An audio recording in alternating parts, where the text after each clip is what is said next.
Alexander was a genius, a scientist and my longtime friend.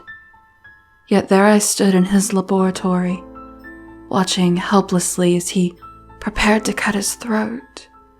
"Don't do this, Alexander." He gave me a kind look, unusual for an ego such as his. "You cannot stop me." He was correct, of course. Alexander was determined to end his life, and I could not hover over him forever.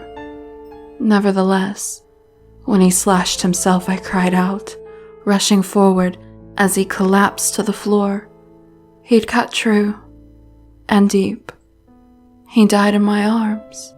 Some minutes later, I roused from my anguish to find him grinning at me. "Success," he said. He was whole again. He'd done it. Alexander had altered his body, enabling it to endlessly resurrect. What manner of potions he'd used were outside my knowledge, but I'd witnessed the proof. "What lies beyond?" I asked. "A light," he shrugged. "I was gone too briefly. More tests are required." 3 nights later, I returned to Alexander's home, expecting to find him insufferably triumphant. Instead, he sat in the dark. The air itself felt heavy when he finally spoke. "Knives, bullets, poisons. I've even incinerated myself to ashes. Some deaths last longer, but none long enough."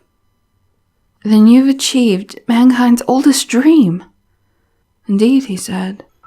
"And now that death holds no terror, I must ask a favor in return." "Anything," I vowed.